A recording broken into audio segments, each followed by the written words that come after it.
오늘은 영하권으로 내려간 추운 날씨였어요. 여러분들의 하루는 잘 마무리하고 계신가요? 오늘 가지고 온 책은 언어의 온도라는 책이에요. 언어에도 저마다의 온도가 있다고 해요. 뜨거운 말로는 듣는 이에게 화상을 입히기도, 차가운 말로는 듣는 이의 마음을 꽁꽁 얼어붙게 하기도, 그리고 온기 있는 언어로는 듣는 이를 따뜻하게 감싸주기도 한답니다. 오늘 여러분들은 어떤 온도의 언어로 하루를 보냈나요? 연희와 여러분들 모두 찬찬히 언어의 온도에 대한 이야기를 함께 읽어가 보도록 해요. 언어의 온도 이기주. 말도 의술이 될 수 있을까? 어머니를 모시고 병원에 다녀왔다. 검진을 마치고 집으로 향하는데 어머니가 무겁게 입을 열었다. 이젠 화장만으론 주름을 감출 수가 없구나. 시간은 공평한 것 같지만 꼭 그렇지만도 않은 것 같다. 나이가 들수록 성급하게 흐른다. 시간은 특히 부모라는 존재에게 가혹한 형벌을 가한다. 부모 얼굴에 깊은 주름을 보태고 부모의 머리카락에 흰 눈을 뿌리는 주범은 세월이다. 병원에 들를 때마다 깨닫는 게 있다. 삶과 죽음의 경계에서 저마다 힘겨운 싸움을 벌이는 공간에선 언어가 꽤 밀도 있게 전달된다는 사실이다. 특히 말기 암 환자가 돌봄을 받는 호스피스 병동에선 말 한마디의 값어치와 무게가 어마어마하다. 당연한 일이다. 우리가 절박한 상황에서 눈과 귀로 받아들이는 언어는 잔잔한 호수에 던져진 돌멩이처럼 크고 작은 동심원을 그리며 마음 깊숙이 퍼져나가기 마련이니까. 몇 해 전 일이다. 일산에 있는 병원에서 어머니가 수술을 받았다. 진료 과정은 다른 병원과 별 차이가 없었는데 의료진이 환자를 부르는 호칭이 다소 낯설게 느껴졌다. 한 번은 나이 지긋한 의사가 회진차 병실에 들어왔는데 그는 팔순을 훌쩍 넘긴 환자를 대할 때도 환자 혹은 어르신이라고 부르지 않았다. 박 원사님, 김 여사님 하고 인사를 건넸다. 그 모습을 보는 순간 소박한 의문이 뭉게구름처럼 솟아올랐다. 이유가 뭘까? 왜 저렇게 부르는 걸까? 어머니가 퇴원하는 날 담당 의사와 이야기를 나눌 기회가 있었다. 내가 환자라는 호칭을 사용하지 않으시던데요? 라고 묻자 그는 그게 궁금하셨어요? 하고 되물었다. 의사는 별걸 다 물어본다는 투로 심드렁하게 대답했지만 난 그의 설명을 몇 번이고 되씹어 음미했다. 환자에서 환이 아플 환이잖아요. 자꾸 환자라고 하면 더 아파요. 게다가 할머니, 할아버지 같은 호칭 싫어하시는 분들도 많아요. 그래서 은퇴 전 직함을 불러드리죠. 그러면 병마와 싸우려는 의지를 더 굳게 다지시는 것 같아요. 건강하게 일하시던 시절로 돌아가고 싶은 마음이 가슴 한쪽에 자리 잡고 있기 때문인지도 모르겠어요. 병원에서는 사람의 말 한마디가 의술이 될 수도 있어요. 사랑은 변명하지 않는다. 좌우봉원이라는 말이 있다. 좌우, 그러니까 주변에서 맞닥뜨리는 사물과 현상을 잘 헤아리면 근원과 만나게 된다는 뜻이다. 일상의 모든 것이 공부의 원천이라는 의미로도 풀이된다. 얼마 전 5호선 공덕역에서 생각지도 않은 깨달음을 얻었다. 사소한 장면 하나가 내 마음에 훅 하고 들어왔다. 퇴근 시간 콩나물 시루 같은 전동차에 가까스로 몸을 밀어 넣었다. 승객들을 둘러봤다. 절반은 고개를 푹 숙인 채 뭔가를 들여다보고 있었고 어떤 이들은 전화를 걸거나 동승한 사람들과 왁자지껄 이야기꽃을 피우고 있었다. 경로석에 앉은 노부부의 모습이 눈에 들어왔다. 백발이 성성한 할아버지가 할머니 옆에서 휴대폰으로 뉴스를 보고 있는데 제법 시끄러웠다. 게다가 어르신은 뉴스 한 꼭지가 끝날 때마다 어허, 이런 등의 추임새를 꽤 격렬하게 넣었다. 휴대폰에서 흘러나오는 앵커 멘트와 어르신의 목소리가 객차를 점령하다시피 했다. 그 모습을 지켜보던 할머니가 할아버지의 손등에 살포시 손을 얹으며 말했다. 여보, 사람들 많으니까 이어폰 끼고 보세요. 그러자 할아버지는 아, 맞다. 알았어요. 당신 말 들을게요. 라고 대답했다.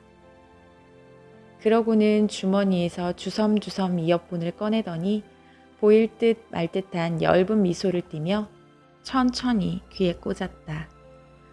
1년 후 동작이 마지못해 하는 행동은 아닌 듯했다. 그 모습을 보는 순간 당신 말 들을게요. 라는 어르신의 한마디가 내 귀에는 여전히 당신을 사랑하오 라는 문장으로 들렸다. 흔히들 말한다. 상대가 원하는 걸 해주는 것이 사랑이라고. 하지만 그건 작은 사랑인지도 모른다. 상대가 싫어하는 걸 하지 않는 것이야말로 큰 사랑이 아닐까? 사랑의 본질이 그렇다. 사랑은 함부로 변명하지 않는다. 사랑은 순간의 상황을 모면하기 위해 이리저리 돌려 말하거나 방패막이가 될 만한 부차적인 이유를 내세우지 않는다. 사랑은 핑계를 댈 시간에 둘 사이를 가로막는 문턱을 넘어가며 서로에게 향한다. 틈, 그리고 튼튼함. 대학 때 농화를 갔다가 작은 사찰에 들어간 적이 있다. 마당 한가운데에 석탑 하나가 기품을 뽐내며 당당하게 자리를 차지하고 있었다. 난 탑 주변을 빙빙 돌며 돌에 새겨진 상처와 흔적을 살폈다. 얼핏 봐도 나이를 먹을 만큼 먹은 석탑이었다. 세월과 비바람을 견딘 흔적이 역력했다. 몇 살쯤 됐을까? 얼마나 오랜 세월 동안 혼자 조용히 상상의 나라를 펼치던 찰나 등 뒤에서 누군가 말을 걸었다. 얼마나 됐을 것 같나? 주지 스님인 듯 했다. 그는 하루에도 서너 번씩 마주치는 옆집 아이에게 안부 인사를 건네듯 편안한 말투로 말을 이었다. 이곳에 있는 성물은 수백 년 이상 된 것들이 대부분이야. 참, 이런 탑을 만들 땐 묘한 틈을 줘야 해. 네? 틈이라고 하셨나요? 그래, 탑이 너무 빽빽하거나 오밀조밀하면 비바람을 견디지 못하고 폭삭 내려앉아. 어디 탑만 그렇겠나. 뭐든 틈이 있어야 튼튼한 법이지. 스님이 들려준 설명이 건축학적으로 타당한지는 잘 모르겠으나 그 이야기를 듣자마자 그동안 내 삶에서 속절없이 무너져 내렸던 감정과 관계가 주마등처럼 스쳐 지나갔다. 돌이켜보니 지나치게 완벽을 기하는 과정에서 중심을 잃고 넘어지게 만든 대상이 셀 수 없이 많았던 것 같다. 틈은 중요하다. 어쩌면 채우고 메우는 일보다 더 중요한지 모르겠다. 다만 틈을 만드는 일이 어렵게 느껴지는 건 그때나 지금이나 매한가지다. 말의 무덤, 언총. 그런 날이 있다. 입을 닫을 수 없고 혀를 감추지 못하는 날. 입술 근육 좀 풀어줘야 직성이 풀리는 날. 그런 날이면 마음 한구석에서 교만이 독사처럼 꿈틀거린다. 내가 내뱉은 말을 합리화하기 위해 거짓말을 보태게 되고 상대의 말보다 내 말이 중요하므로 남의 말꼬리를 잡거나 말허리를 자르는 빈도도 높아진다. 필요 이상으로 말이 많아지는 이른바 다언증이 도질 때면 경북 예천군에 있는 언총이라는 말 무덤을 떠올리곤 한다. 달리는 말이 아니라 입에서 나오는 말을 파묻는 고분이다. 언총은 한마디로 침묵의 상징이다. 마을이 흉흉한 일에 휩싸일 때마다 여러 문중 사람들이 언총에 모여 기분 나쁘게 들릴지는 모르겠지만 으로 시작하는 쓸데없는 말과 그쪽 걱정이 돼서 하는 얘긴데요 처럼 이웃을 함부로 비난하는 말을 한데 모아 구덩이에 파묻었다. 말 장리를 치른 셈인데 그러면 신기하게도 다툼질과 언쟁이 수그러들었다고 한다. 우린 늘 무엇을 말하느냐에 정신이 팔린 채 살아간다. 하지만 어떤 말을 하느냐보다 어떻게 말하느냐가 중요하고 어떻게 말하느냐보단 때론 어떤 말을 하지 않느냐가 더 중요한 법이다. 입을 닫는 법을 배우지 않고서는 잘 말할 수 없는지도 모른다. 그래서 가끔은 내 언어의 총량에 관해 고민한다. 다언이 실언으로 가는 지름길이 될 수 있다는 사실을 망각하지 않으려 한다. 그리고 종종 가슴에 손을 얹고 스스로 물어본다. 말 무덤에 묻어야 할 말을 소중한 사람의 가슴에 묻으며 사는 건 아닌지. 그냥 한번 걸어봤다. 버스 안에서 이른쯤 돼 보이는 어르신이 휴대전화를 매만지며 하고 한숨을 크게 내쉬는 모습을 보았다. 어찌된 일인지 창밖 풍경과 전화기를 번갈아 바라보기만 할 뿐 통화 버튼을 누르지 못하고 있었다. 10분쯤 지났을까? 어르신은 조심스레 전화기를 귀에 가져다 댔다. 우연히 통화 내용을 엿들었는데 시집간 딸에게 전화를 거는 듯했다. 애비다. 잘 지내? 한번 걸어봤다. 대개 부모는, 특히 자식과 멀리 떨어져 사는 부모는 한번 걸었다는 인사말로 전화통화를 시작하는 경우가 많은 것 같다. 왜 그러는 걸까? 정말 일상이 지루하고 재미가 없어서 그냥 무의식적으로 아무 이유 없이 통화 버튼을 눌러보는 것일까? 심심해서? 그럴 리 없다. 정상적인 부모가 자식에게 취하는 모든 행동에는 나름의 이유가 있다고 나는 생각한다. 내 추측은 이렇다. 당신의 전화기가 자식의 일상을 방해하는 게 아닐까 하는 염려 때문에 한번 걸어봤다는 상투적인 멘트를 꺼내며 말문을 여는 것은 아닐까? 행여나 자식이 아버지 지금 회사라서 전화를 받기가 곤란해요 하고 말하더라도 괜찮아 그냥 걸어본 거니까 라는 식으로 아쉬움을 드러내지 않으면서 덤덤하게 전화를 끊을 수 있기 때문은 아닐까? 그냥 걸었다라는 말의 무게는 생각보다 무겁고 표현의 온도는 잠옷 따뜻하다. 그 말 속에는 안 본 지 오래됐구나. 이번 주말에 집에 들려주렴. 보고 싶구나. 사랑한다. 같은 뜻이 오롯이 녹아있기 마련이다. 주변을 보면 속 깊은 자식들은 부모의 이런 속마음을 잘 헤아리는 듯하다. 그래서 그냥 한번 걸어봤다는 부모의 목소리를 듣는 순간 평소보다 더 살갑게 전화를 받는다. 전화기가 얼굴에 닿을 정도로 귀를 바짝 가져다 댄다. 거리에서 혹은 카페에서 그냥으로 시작하는 문장이 청아하게 들려올 때가 많다. 퇴근길에 부모는 그냥 걸었다는 말로 자식에게 전화를 걸고 연인들은 서로 그냥 목소리 듣고 싶어서 라며 사랑을 전한다. 그냥이라는 말은 대개 별다른 이유가 없다는 걸 의미하지만 굳이 이유를 대지 않아도 될 만큼 충분히 소중하다는 것을 의미하기도 한다. 후자의 의미로 그냥이라고 입을 여는 순간 그냥은 정말이지 그냥이 아니다. 여전히 당신을 염려하오. 업무 때문에 파주 출판도시에 다녀왔다. 그곳 초입을 지날 때면 어렴풋하게 떠오르는 장면이 있다. 몇 해 전 봄을 알리는 비가 지나간 스산한 저녁이었다.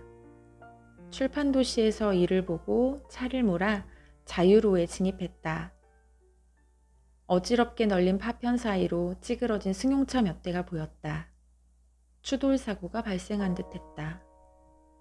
맨 앞 차량에서 허리가 조금 굽은 어르신이 걸어 나와서는 다른 차량 운전자와 잠깐 얘기를 나눈 뒤 곧장 조수석으로 달려갔다.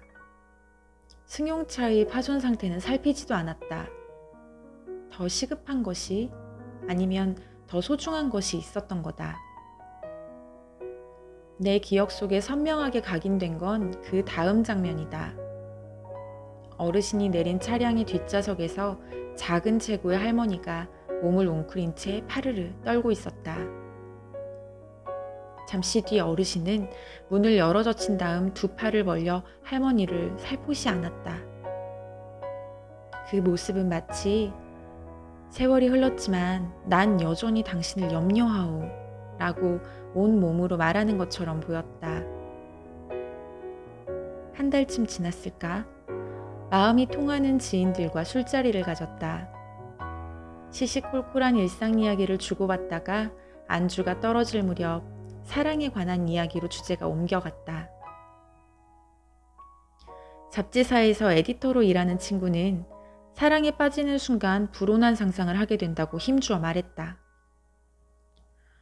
누군가를 좋아하면 상대의 낮은 물론이고 상대의 밤도 갖고 싶은 욕망에 사로잡히는 법이지. 때론 서로의 감정을 믿고 서로의 밤을 훔치는 확신범이 되려 하지. 그게 사랑이야. 철학서적을 주로 기획하고 출간하는 출판사 사장은 이런 이야기를 보탰다. 흔히 말하는 썸이라는 것은 좋아하는 감정이 있다는 확신과 의심 사이의 투쟁이야. 확신과 의심이 밀물과 썰물처럼 교차하는 법이지. 그러다 의심의 농도가 점차 옅어져 확신만 남으면 그게 비로소 사랑이 시작되는 게 아닐까? 죄다 본인의 경험에서 우러나온 이야기를 남 이야기하듯 말하는 것처럼 보였다. 난 그들의 말에 귀를 기울이면서 여러 번 고개를 끄덕이다 웃다 했다. 술자리가 파할 즈음 엉뚱한 질문 하나가 내 머릿속을 헤집어 놓았다. 그럼 진짜 사랑과 가짜 사랑을 가르는 기준은 뭐지? 순간 교통사고 현장에서 할아버지가 할머니를 껴안던 모습이 무성 영화의 한 장면처럼 흐릿하게 눈앞에 펼쳐졌다. 난 무릎을 탁 쳤다. 그래, 할아버지가 그랬듯 상대를 자신의 일부로 여길 수 있는지 여부가 진실한 사랑과 유사 사랑을 구분하는 기준이 될지도 몰라. 사랑의 종류는 참으로 다양하다. 사랑을 함부로 정의할 수도 없는 노릇이다. 솔직히 말해 사랑이 뭔지 여전히 잘 모르겠다. 다만 내가 보았던 노부부의 모습을 사랑이 아니라고 한다면 도대체 어떤 것을 사랑이라고 말할 수 있겠는가?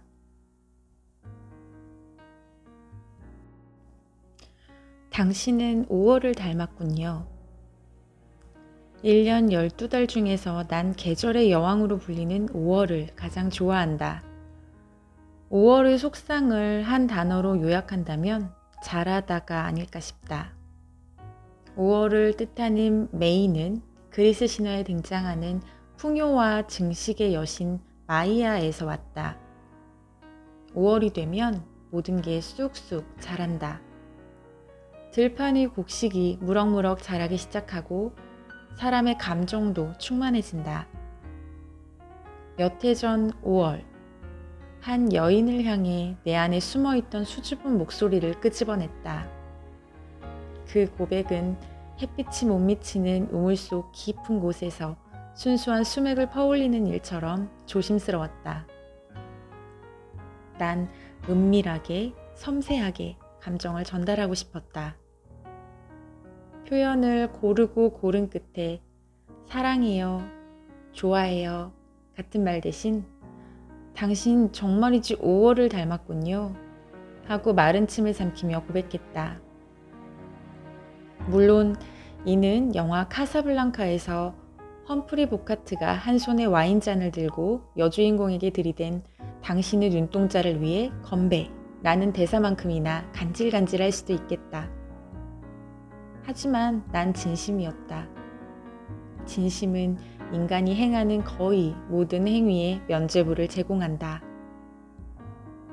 더군다나 사랑이란 감정은 은유와 무척 닮았다. 사랑이 싹 트면 아무리 목석 같은 사람도 내 마음은 호수요 식의 은유적 문장을 습관적으로 동원해 연정을 드러내곤 한다. 마음이라는 종이 위에 시적인 표현이 시도 때도 없이 자라기 때문이다. 몇몇 작가들도 이야기하지 않았던가? 사랑은 메타포로 시작된다 라고. 목적지 없이 떠나는 여행. 후배 녀석이 7년 넘게 사귄 여자와 실컷 싸우고 헤어졌다. 녀석은 그녀를 잊어야겠다는 핑계를 대며 지인들과 술을 마셨는데 얼큰하게 취하고 나서는 옛 여자친구 이야기를 꺼냈다. 망고불변의 진리가 떠오른다. 늘 술이 문제다. 중요한 건 평소 문학이나 드라마와는 담을 쌓고 사는 녀석의 입에서 이런 말이 튀어나왔다는 거다. 선배, 우린 목적지 없이 여행길에 올랐던 것 같아요. 목적지 없이. 녀석의 표현이 그랬다. 사랑이라는 확신이 있었기에 종착지를 정하지 않은 채 무작정 둘만의 여행을 떠났으나 어디선가 깊은 미궁으로 빠져들었고 결국 길을 잃었노라고.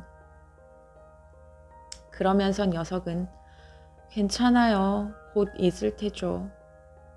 하고 마음에도 없는 말을 뱉으며 전두엽이 잘려나간 사람처럼 흐리멍덩한 눈으로 날 바라봤다. 그 표정은 제 사정을 들었으니 이제 형식적인 위로나 격려라도 좀 해주세요. 그래야 견딜 수 있을 것 같아요. 하고 요구하는 것처럼 보였다. 하지만 난 아무 말도 하지 못했다. 조금만 지나면 곧 무뎌질 거야 라거나 시간이라는 만병통치약이 있잖아 같은 식상한 멘트를 쏟아내며 어설픈 위로를 건네기 싫었다. 그저 뜬금없이 류시와 시인의 나무의 시에 나오는 짤막한 구절을 들려줬던 것으로 기억한다.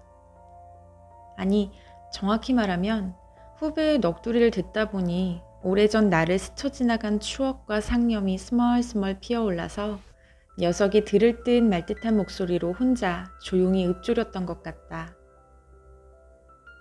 나무에 대한 시를 쓰려면 먼저 눈을 감고 나무가 되어야지. 너희 전생의 나무처럼 흔들려야지. 난 거원하게 취한 후배를 택시에 우겨 넣다시피 한 다음 심야버스에 올라 집으로 향했다. 옆좌석에서 연인으로 보이는 젊은 남녀가 뭐가 그리 좋은지 서로에게 눈을 떼지 못한 채 키득대고 있었다. 그들을 슬쩍 바라보다가 사랑의 생성과 소멸에 대해 생각했다.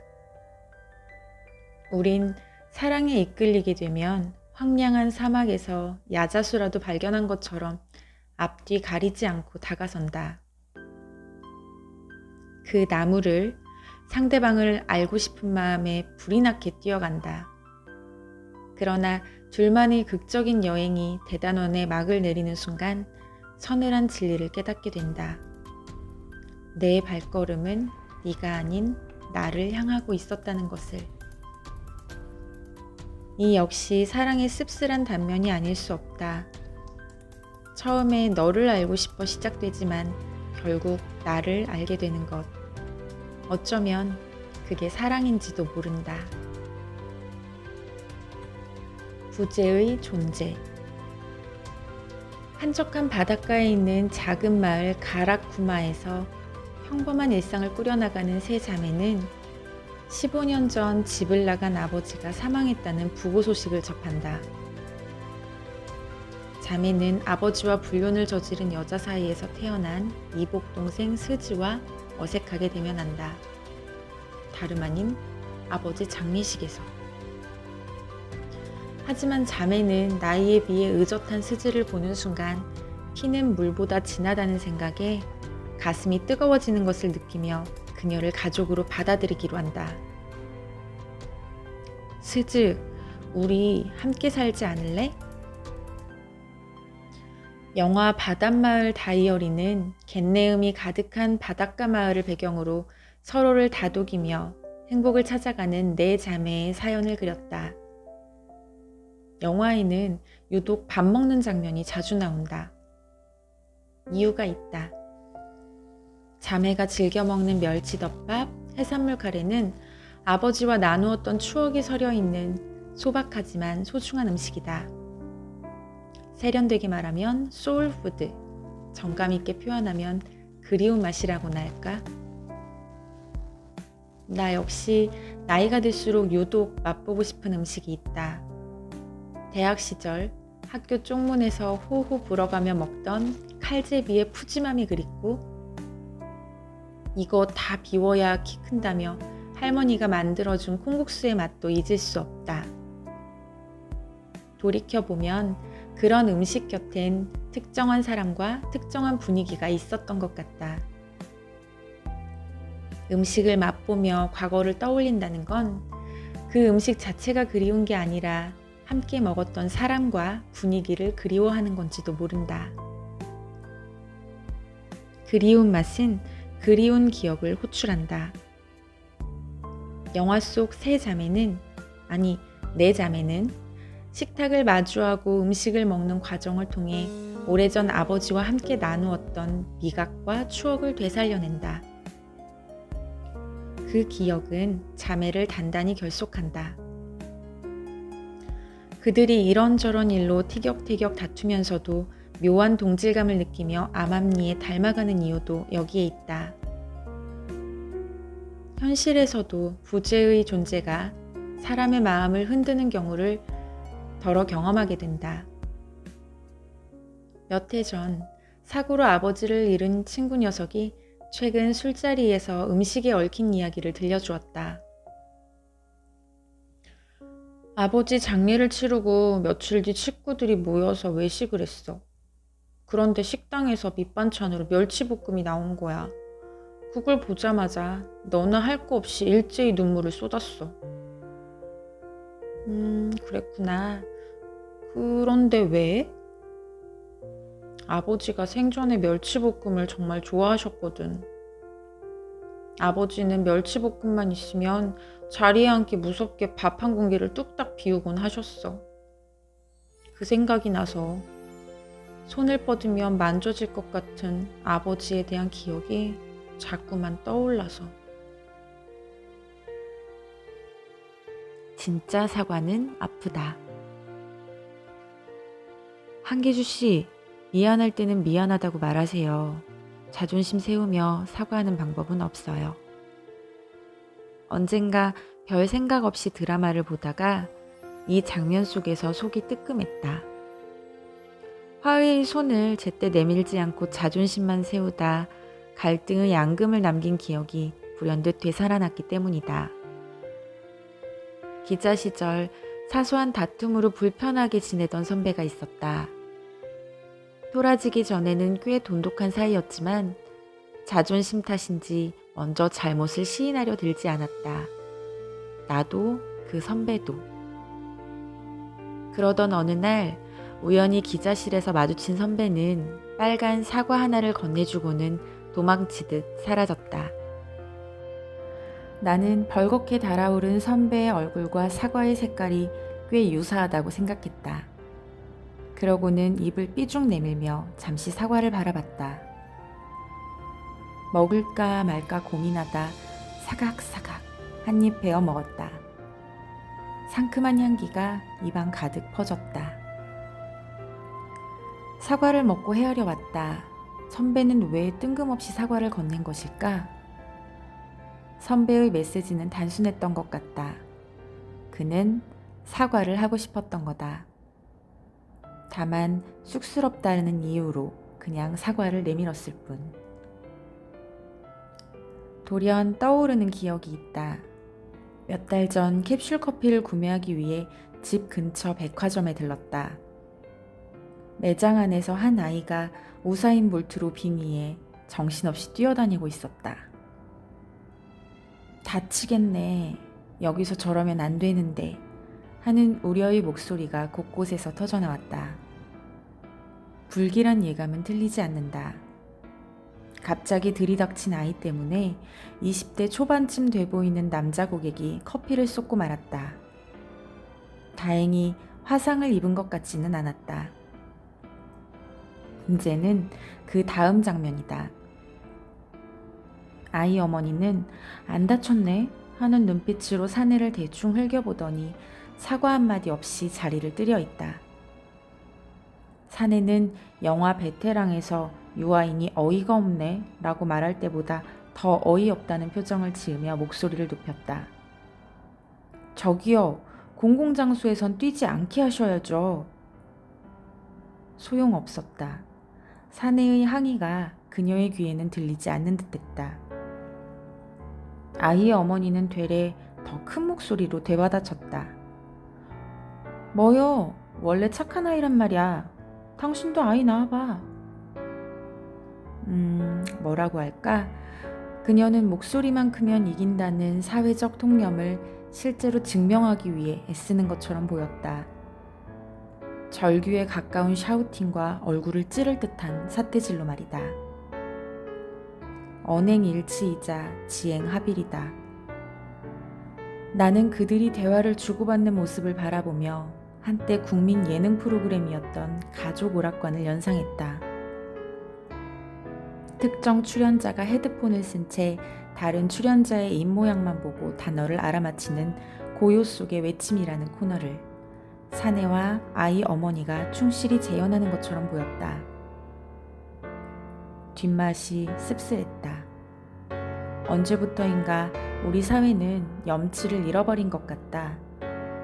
지하철에서 어깨를 부딪혀 놓고 그냥 내빼는 사람이 수두룩하고 버스나 기차에서 1시간 가까이 목소리 데시벨을 최대치로 높여 통화하는 사람도 자주 보게 된다. 옆좌석에 앉은 사람을 투명인간 취급한다고 할까? 염치가 사치가 됐다고 할까? 염치는 본디 부끄러움을 아는 마음을 뜻한다. 염치가 없는 사람은 부끄러움을 모르는 사람이다. 그런 사람을 낮잡아 우린 얌체라고 부른다. 물론 사과는 어렵다. 하늘의 별 따기만큼 어렵다. 노래도 있다. 엘튼 존이 목 놓아 불렀다. 사과가 뭘까? 도대체 그게 뭐이기에 나이가 들수록 어렵게 느껴지는 걸까?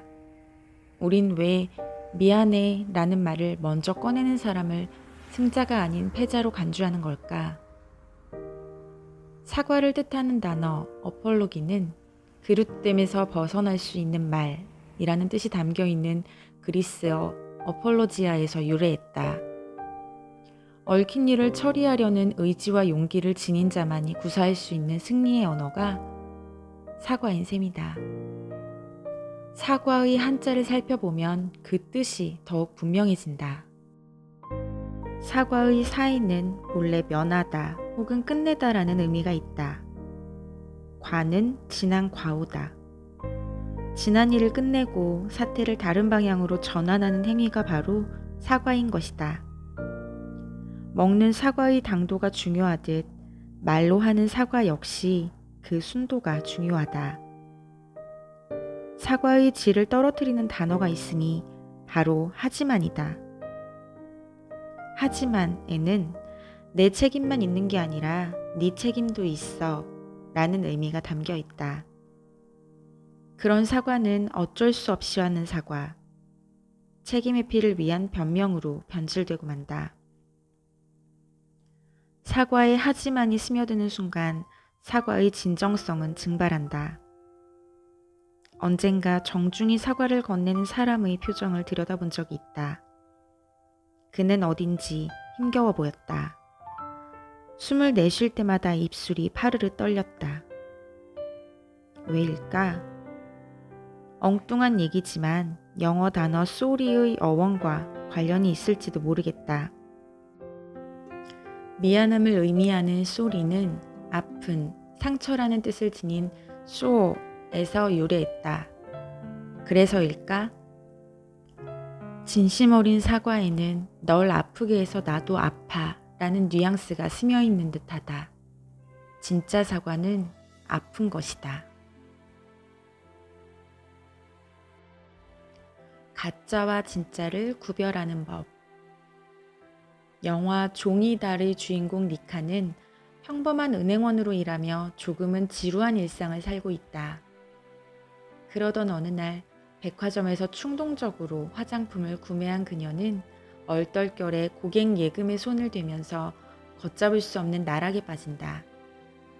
아슬아슬한 일탈을 이어나간다.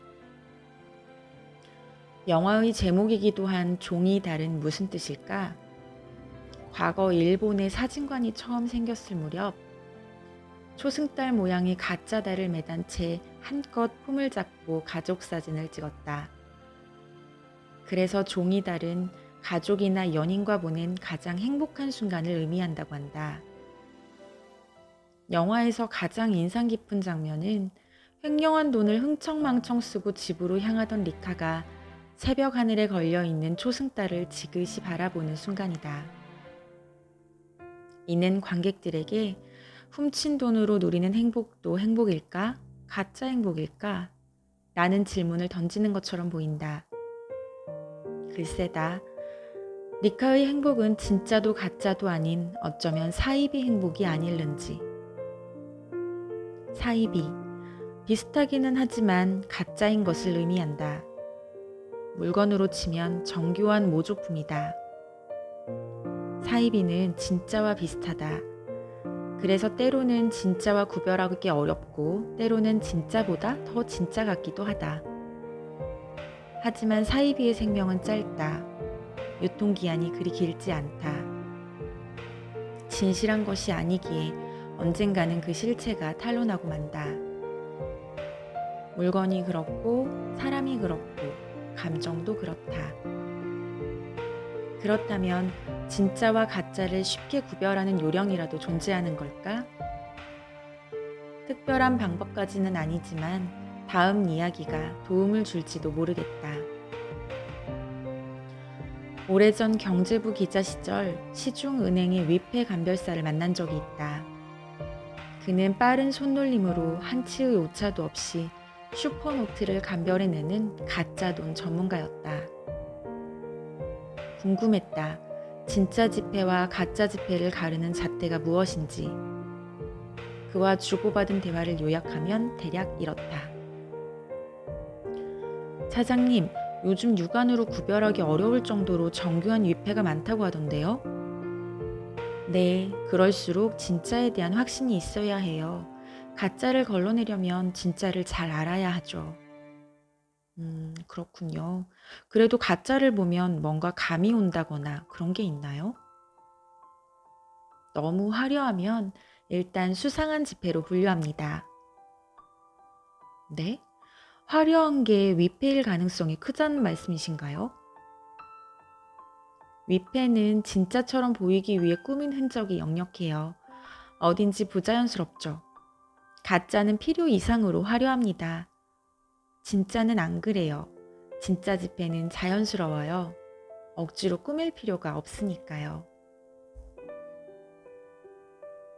우주만한 사연. 우리나라 지하철의 경우 거의 모든 스크린 도어에 점자 표기가 되어 있다. 플랫폼에서 지하철을 기다리는 동안 올록볼록한 점자 표현을 살며시 더듬어 보고는 하는데 그때마다 난 복잡한 감정에 사로잡힌다. 이 작은 점이 내겐 말 그대로 점에 불과하지만 다른 누군가에겐 소중한 선 또는 길이 될 테지. 우린 각자 처지에 따라 다른 게 많다는 사실을 망각한 채 살아가는지도 몰라. 슬그머니 뇌리를 스치는 기억이 있다. 막 영어를 배우기 시작해서 알파벳 B와 D가 헷갈리던 코흘리게 시절이었다. 집 근처에 있는 허름한 동네 미용실에서 사람 손때가 켜켜이 쌓여 광택까지 흐르던 여성 잡지 한 권을 집어들었다. 페이지를 넘기다가 우화 비슷한 사연을 읽었다. 잡지를 덮을 즈음 글이 실린 매체와 이야기가 도무지 어울리지 않는구나 생각했다. 유치원 학예회에 로미오와 줄리엣을 연극으로 올려 연애 편지 한 줄 안 써본 아이들이 서로 얼굴을 맞댄 채 오 나의 영원한 줄리엣, 오 로미오 같은 대사를 절절하게 주고받는 것 같다고 할까? 하지만 어찌된 일인지 낡은 잡지에서 읽은 이야기가 며칠 동안 머릿속을 떠나지 않았다. 돌이켜보면 당시 난 애늙은이 소리를 자주 들었다. 그럴만했다. 등하교 때마다 내가 어디서 와서 어디로 가는지 고민했고 낯선 광경을 목격하면 삶에 대한 크고 작은 의문을 품기도 했으니 말이다. 특히 동네 미용실 같은 곳에서. 여하튼 이야기의 내용은 다음과 같다. 덜컹거리는 기차 안, 창밖을 응시하던 중년 사내가 돌연 여보, 들판은 초록빛이네 라고 외쳤다. 남편을 흐뭇하게 바라보던 아내가 미소를 지으며 대꾸했다. 맞아요 여보, 제대로 봤네요. 사내는 흥에 겨운 듯 말을 이었다. 창밖으로 스쳐 지나가는 장면 하나하나가 사내의 눈에는 새로운 것처럼 보이는 듯 했다. 태양은 불덩어리 같고 구름은 하얗고 하늘은 파랗고 승객들은 사내의 행동이 수상하다는 투로 웅성거리기 시작했다.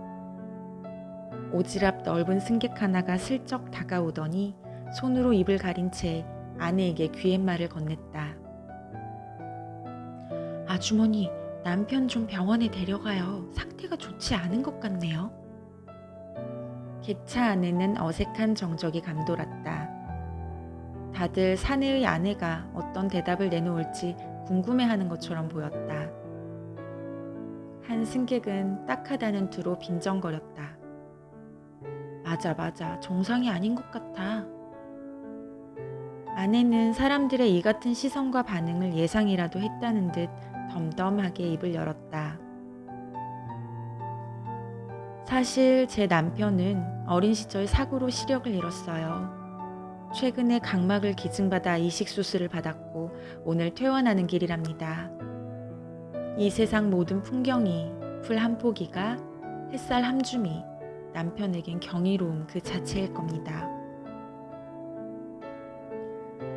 대지에 발을 붙이고 사는 사람치고 사연 없는 이가 없다. 아무리 보잘것없는 몸뚱어리의 소유자라고 할지라도 우주만한 크기의 사연 하나쯤은 가슴속 깊이 소중하게 간직한 채 살아가기 마련이다.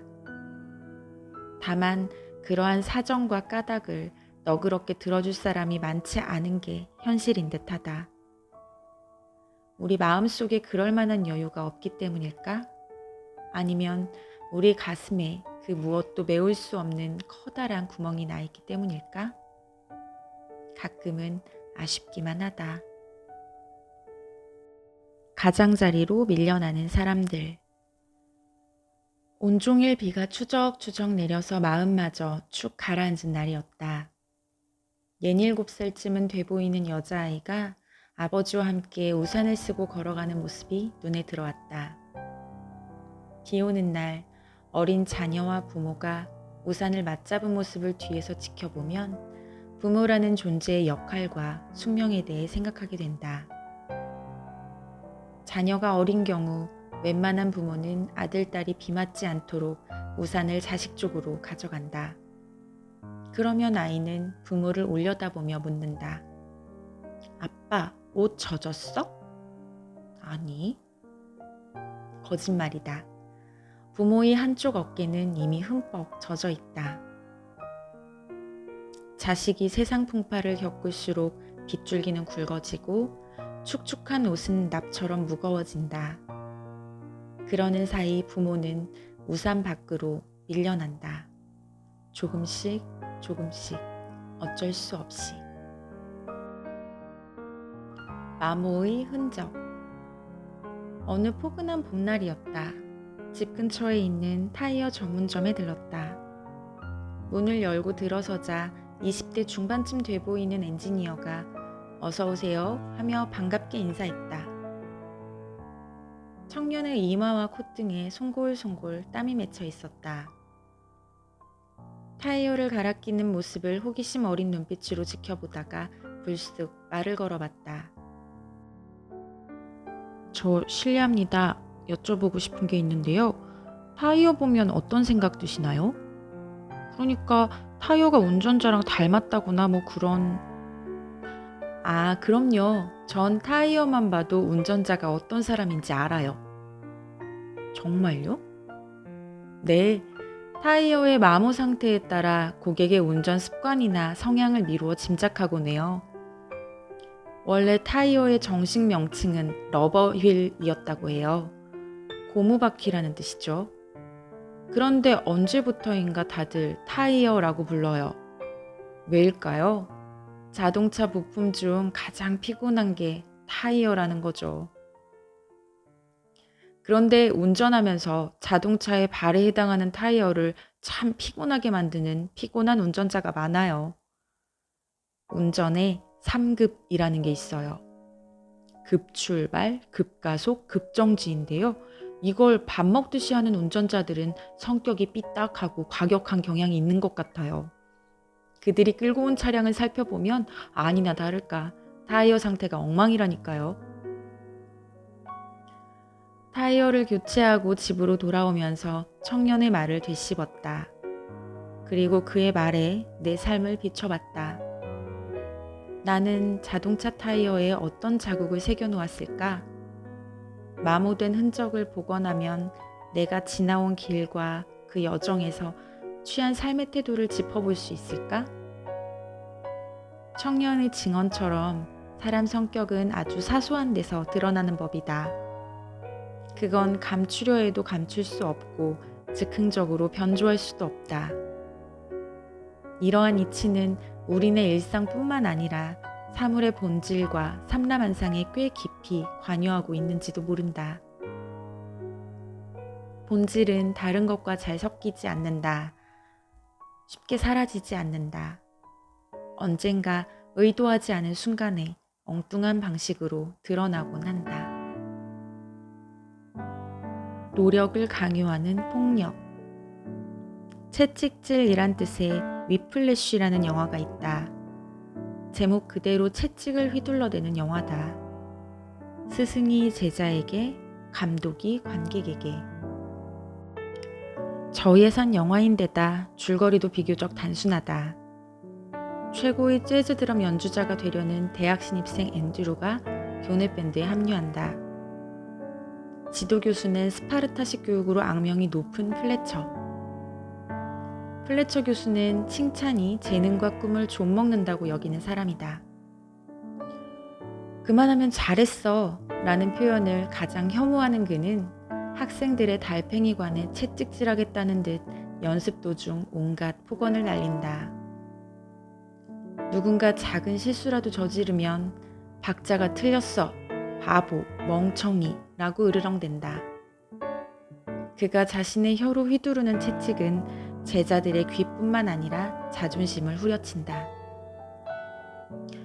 누군가 내게 플래처 교수처럼 학생을 극한까지 몰아붙이더라도 잠재력을 끄집어내기만 한다면 뭐 그만 아닌가요? 라고 묻는다면 난 반댈세 라고 답할 것이다. 노력은 스스로 발휘할 때 가치가 있다. 노력을 평가하는 일도 온당하지 않다. 일 때문에 연락하는 사람 중에 종종 내 노력에 등급을 매기려는 이들이 있다. 이런 관심은 정말이지 부담스럽다. 상대가 부담스러워하는 관심은 폭력에 가깝고 상대에게 노력을 강요하는 건 착취에 가깝다고 나는 생각한다. 영화에서 기억에 남는 장면이 하나 있다. 앤드루가 사촌과 성공의 기준을 두고 언쟁을 벌이자 이를 못마땅하게 여긴 아버지가 한마디 쏘아붙인다. 34세 빈털터리가 되고 술과 마약에 취해 죽는 게 성공이라고 할 수 없지. 안 그래? 유명 재즈 연주자인 찰리 파커의 삶을 빗대 드럼 연주자가 되겠다는 아들의 꿈을 에둘러 평가절하한 것이다. 그러자 앤드루가 눈을 부릅뜨고 대든다. 전 34세 죽더라도 사람들이 두고두고 이야기하는 사람이 될 겁니다. 영화라서 가능한 멘트였으리라. 그렇다 해도 이 얼마나 순수하고 절박한 대사인가. 영화는 우리가 현실에서 감히 토해내지 못하는 말을 대신 해주는 것 같다. 그뿐이랴. 게다가 어떤 영화는 어두운 방에서 문을 열면 빛이 들이닥치는 것처럼 순식간에 어린 기억을 되살려 마구 솟구치게 한다. 영화를 관람하고 극장을 나서는 순간 마음 한구석에 은밀하게 숨겨놓았던 스위치 같은 게 딸깍 하고 들어오는 이유도 여기에 있지 않나 싶다. 분주함의 갈래. 뉴스를 봤다. 지나친 교육열 때문에 아이들의 삶의 질이 바닥을 치고 있다는 얘기였다. 학원에 다니느라 밤 10시가 훌쩍 넘어 귀가하는 초등학교 학생에게 기자가 마이크를 들이댔다. 부모님과 대화할 시간은 있어요? 아직 어른들의 보살핌이 필요해 보이는 꼬마아이는 뻔히 알면서 왜 물어보는 거죠? 하는 표정을 지어 보이며 당돌하게 대꾸를 했다. 대화요? 그럴 시간 없죠. 저도 바쁘고 부모님도 바빠요. 하긴 한창 뛰어놀 아이들은 학원에 가느라 바쁘고 학원비를 마련해야 하는 부모는 부모대로 바쁜 게 현실이니 당연히 그럴썽 싶었다. 나이가 들수록 시간에 얽매이고 또 지배당하는 건 나도 마찬가지다. 오늘은 종일 바쁘다는 말을 입에 달고 다닌 것 같다. 바빠서 못해, 시간이 부족해 같은 어법을 별로 좋아하진 않지만 오늘은 그 바쁨에 지고 만 것이다. 특히 난 제한이 정해져 있는 일을 처리할 때면 그 시간에 쫓기는 기분이 든다. 시간과 추격전을 벌이다가 막다른 길에서 붙잡히는 느낌이 들면 스스로가 참 못마땅하다. 그리고 가끔은 뭐가 뭔지 갈피를 못 잡겠다. 정말 바쁜 것인지 아니면 바쁘다는 걸 누군가에게 알리고 싶은 건지. 가만히 생각해보면 분주함에도 갈래가 있는 듯하다. 일하는 과정에서 방법을 찾기 위해 분주한 경우가 있고 핑계를 찾다 보니 분주한 때도 있다. 오늘 하루 난 어떤 색깔의 분주함 때문에 바쁘다는 말을 쏟아냈을까? 자신에게 어울리는 길. 단편소설의 거장으로 꼽히는 안톤 체호프가 쓴 희곡 중에 벚꽃동산이란 작품이 있다. 19세기 러시아 봉건 귀족 사회가 붕괴하고 신흥 부르주아가 부상하는 과정을 날카롭고 처연하게 그린 작품이다. 몰락한 지주 라네프스카야는 호화로운 파리 생활을 청산하고 가족과 함께 고향으로 돌아온다. 하지만 남은 거라곤 곧 경매에 붙여질 벚꽃동산뿐이다. 왜 하필 벚꽃동산일까? 안톤 체호프는 어떤 이유에서 벚꽃동산을 희곡의 무대로 삼은 것일까? 내 생각은 이렇다. 한껏 흐드러지게 피다가 일순간 꽃비를 흩뿌리며 사라지는 벚꽃이 짧디 짧은 우리네 인생과 닮았기 때문이 아닐는지. 경제적으로 궁핍해진 친척들이 라네프스카야에게 변화를 강요하면서 이야기의 갈등이 고조되고 극은 막바지로 치닫는다. 그녀의 친척과 주변 사람들은 말한다. 어서 꿈에서 깨어나 현실을 직시하라고. 그래야 살아남는다고. 하지만 과거에 갇혀 사는 라네프스카야의 귀에 이런 조언이 들릴 리 없다. 결국 그녀는 시대의 흐름에 적응하지 못하고 영지를 떠나게 된다. 벚꽃나무가 잘려가는 소리를 뒤로 한 채. 연극을 본 뒤 감정이입을 해봤다. 내가 그녀였다면 어떤 결정을 내렸을까? 그녀의 터전인 동산을 갈아엎어 재개발을 추진하거나 해당 지자체의 도시계획위원회에 놀이동산으로 용도 변경을 신청했을까? 살다 보면 누구나 낡은 것과 새로운 것 사이에서 고민해야 하는 선택의 기로에 들어서기 마련이다. 하지만 안타깝게도 뱅뱅 사거리나 세종로 사거리와 달리 인생의 사거리는 불친절하게 짝이 없다. 이정표가 존재하지 않는다. 안내판이 없다는 건 그릇된 길로 들어서면 불행의 나락으로 떨어질 수 있다는 의미보다는 애초에 길이 없으므로 어디든 갈 수 있다는 뜻에 가까울 것이다. 정해진 길이 없는 곳을 걸을 때 중요한 건 솔직함이 아닐까 싶다. 눈치와 코치에만 연연하다 재치 있는 결정을 내리기는커녕 삶을 그르치는 이들을 나는 수없이 봐왔다. 가끔은 마음속에 도사리고 있는 내 욕망과 상처를 끄집어내 현미경 들여다보듯 꼼꼼하게 관찰해 봄직하다. 솔직히 말해 솔직하기 참 어렵지만 그래도 시도는 해봐야 한다. 남을 속이면 기껏해야 벌을 받지만 나를 속이면 더 무겁고 어두운 형벌을 당하기 때문이다. 한 해의 마지막 날. 달력을 뜻하는 영어 단어 카렌다의 어원은 라틴어 칼렌다리움이다. 회계장부, 빚독촉 정도의 의미가 있다. 고대 로마에선 채무자가 매월 초하루에 이자를 갚았다고 한다. 갚아야 할 빚이 많은 사람은 회계장부를 한 장 한 장 넘기고 새로운 달을 맞이할 때마다 뭔가 쫓기는 듯한 기분을 지울 수 없었을 것이다. 슬쩍 달력을 올려다봤다. 나는 이 원고를 2015년 마지막 날에 쓰고 있다. 오늘 자정, 서울 종로의 보신각 종소리는 어김없이 텔레비전 중계화면을 타고 전국에 울려 퍼질 것이다. 방송국 아나운서는 2015년이 저물어 갑니다. 이렇게 또 한 해가 간다고 생각하니 조금 허무하기도 하네요.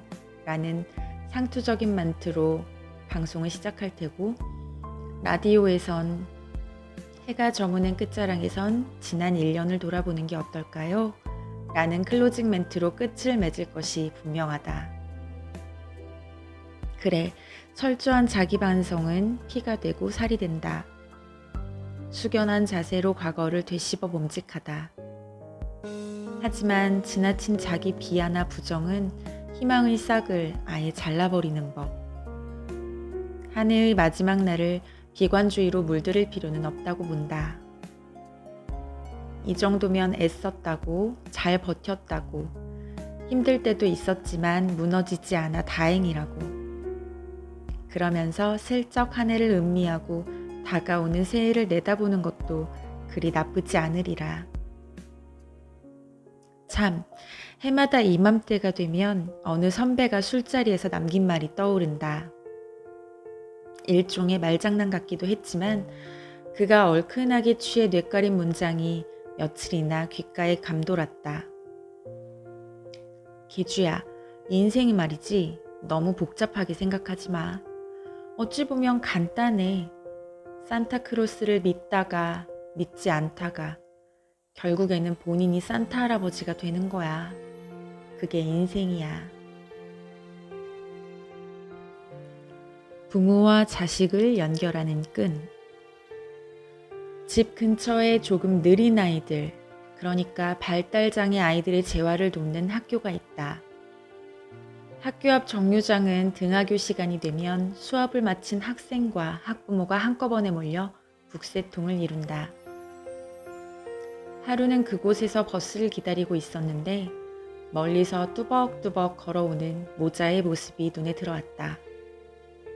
난 한 손으로 햇빛을 가리고 두 사람의 걸음새를 좀 더 들여다봤다. 자세히 보니 서로의 몸을 얇은 끈으로 연결한 채 걷고 있었다. 끈은 줄넘기 줄 같기도 했고 등산용 밧줄 같기도 했는데 한 손은 학생의 왼손에 동여매져 있었고 다른 한쪽은 어머니 오른손에 칭칭 감겨 있었다. 왜 그런 거지? 고개를 갸웃했다. 궁금증은 이내 풀렸다. 아들을 향한 어머니의 외침에서 그들의 사정을 어렴풋이 짐작할 수 있었다. 찻길로 내려가면 안 돼. 어머니는 아들과 의사소통하는데 애를 먹는 듯 했다. 길거리에서 아들의 동선을 통제하기 위해 어쩔 수 없이 끈으로 몸을 동여맨 것이 아닐까 싶었다. 일순 임신부의 자궁 안에서 편안히 휴식을 취하는 태아의 모습이 내 머릿속에 그려졌다. 태아는 탯줄을 통해 영양을 공급받는다. 자궁 밖으로 세상으로 나오는 과정에선 그 줄을 끊어내야 한다. 하지만 내가 목격한 어머니와 아들은 서로의 몸뚱어리를 여전히 탯줄로 연결하고 있는 것처럼 보였다. 아직은 서로에게서 떨어질 수 없다는 듯. 잠시 뒤 나는 버스에 올랐다. 차가 출발하자 나와 모자 사이의 거리가 점점 멀어졌다. 멀리서 바라본 어머니와 아들의 흐릿한 실루엣은 서로의 몸을 생명줄로 연결한 채 만년설로 뒤덮인 히말라야의 어느 기슭에서 대자연과 맞서고 있는 산악인들의 모습을 연상하게 했다. 그렇다면 저 어머니와 아들은 어떤 산을 무엇을 위해 오르는 것일까? 글쎄다. 어쩌면 저들은 낯선 길에 대한 두려움 없이 꽤 아득하고 특별한 여정을 걷고 있는지도 모르겠다. 남들이 감히 오를 수 없는 그들만의 신성한 봉우리를 향해.